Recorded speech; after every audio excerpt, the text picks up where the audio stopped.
Buenas tardes, muchas gracias por estar ahí en este espacio de la Cámara de Agentes de Bolsa en el cierre de la semana. Hoy nos acompaña Mariano Tabelli, de Tabelli Compañía Sociedad Anónima, agente de liquidación y compensación. ¿Cuántos años? Y bueno, muchos. En realidad ya mi abuelo arrancó con la firma por 1942, después mi padre estuvo ligado también a la Sociedad de Bolsa y ahora bueno, nosotros... Toda una vida y una familia vinculada al mercado de capitales. Exactamente, así es, sí. Bueno, un placer tenerte con nosotros, bueno, muchísimas gracias. No, gracias a vos. Semana compleja nos tocó, ¿no? Para hablar. Así es. Reperfilamiento del bono dual de la F20. Al principio parecía una noticia muy mala, después empezaron a salir algunas correcciones que mejoraron la perspectiva. ¿Cómo lo viste? Y sí, tal cual, digamos, eso signó un poco el derrotero del mercado esta semana. El reperfilamiento del pago del capital, sí pagar los intereses. Después, como bien vos decís, el tema de reconocer de alguna manera el tipo de cambio a septiembre, que es la nueva fecha, digamos, de vencimiento de capital, y la posibilidad de utilizar el bono en futuras suscripciones a valor técnico por parte del título, hicieron recuperar parte del valor que habían perdido, digamos, inicialmente.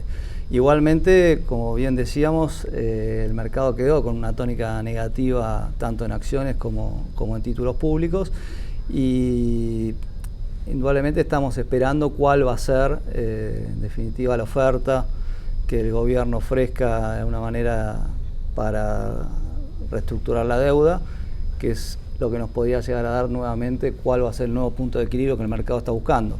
Hoy no lo tiene, entonces un día va para un lado o para el otro, y eso nos va a tener, digamos, en vilo seguramente hasta marzo, cuando tengamos un panorama un poco más claro. Básicamente, hasta que no tengamos idea de cuál va a ser la propuesta, el mercado no tiene una brújula, por así decirlo. Exacto, hoy no hay una certeza. Después, conocida la propuesta, sea cual fuere, uno puede ya tener por lo menos un punto de partida para empezar a analizar hacia adelante. Y eso por lo menos es importante, ya sea para negociar o para ver cuál puede ser, digamos, las oportunidades de inversión o no, o la estrategia a seguir.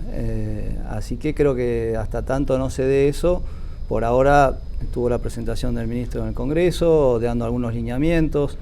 Está claro que la idea un poco es tratar de reperfilar lo que son vencimientos de capital y tratar de respetar los intereses, pero bueno, todavía no están los lineamientos específicos que el mercado está buscando como para basarse en algo ya más concreto y bueno, de esa manera apreciar mejor el mercado, ¿no? Hoy no tenemos flujos de fondos, no sabemos cómo van a ser, entonces es difícil descontarlo. Exacto, hoy no se sabe, entonces es difícil. Por el otro lado hay liquidez, porque bueno, obviamente la mayor liquidez que hay de pesos. De hecho, se vieron esta semana un montón de salidas a la bolsa de obligaciones negociables de distinto tipo, también en dólares de distintas empresas. Indudablemente la liquidez está y bueno, tiene que invertirse en algún instrumento. Quizás los corporativos están de alguna manera saliendo al mercado viendo esa liquidez que hay hoy.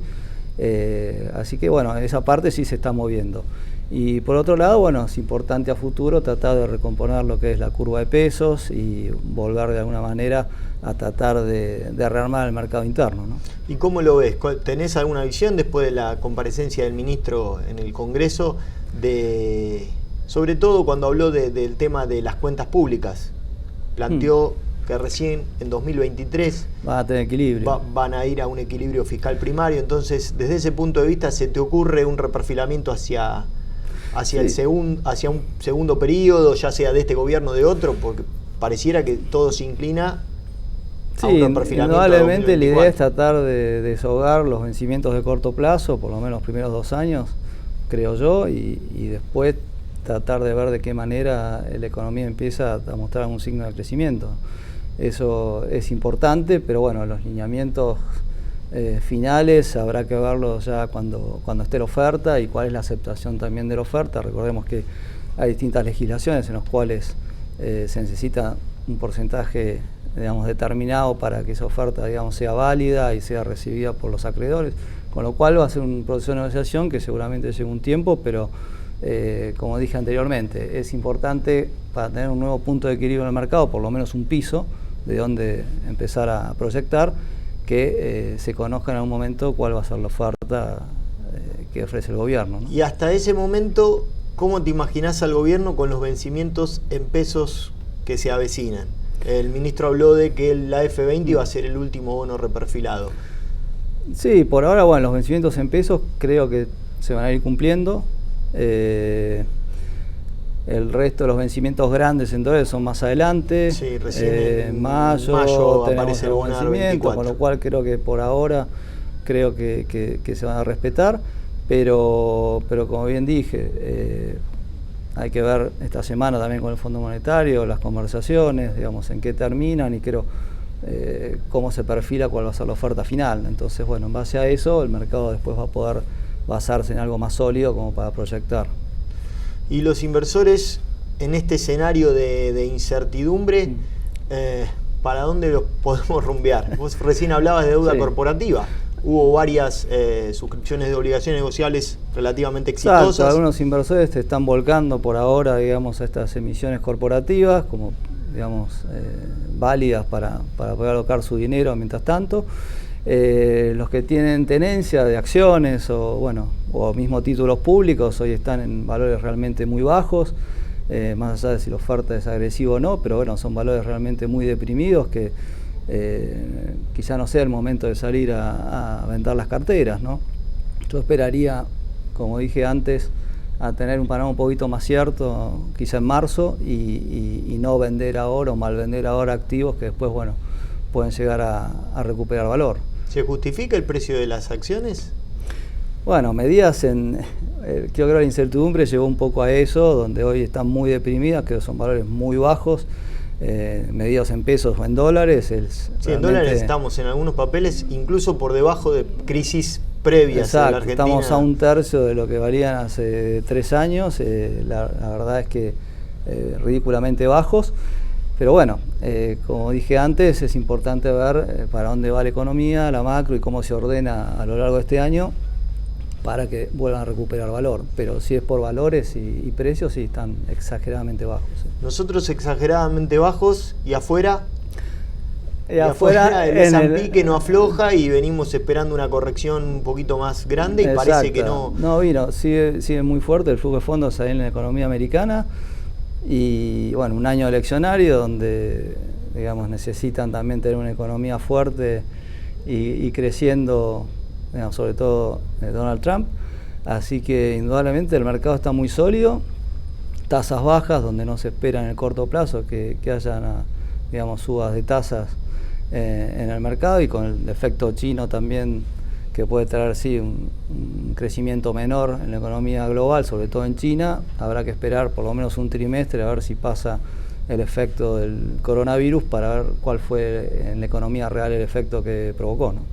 Hay que preocuparse por un S&P tan arriba y que sigue batiendo récords, a pesar de todo lo que pasa. O sea, el coronavirus parecía que podía ser un detonante para una corrección fuerte. Y algunos gestores recomiendan a estos niveles ir a papeles más conservadores, quizá, no tan agresivos, pero como decía anteriormente, los activos siguen siendo muy firmes y las acciones siguen estando en los valores máximos en general, y no se ve un corrimiento, digamos, de venta de acciones a instrumentos de renta fija, pues también las tasas están muy deprimidas, con lo cual no es un negocio demasiado atractivo. Así que quizá el tema de tener las tasas bajas ayude para que el S&P siga estando en máximos, ¿no?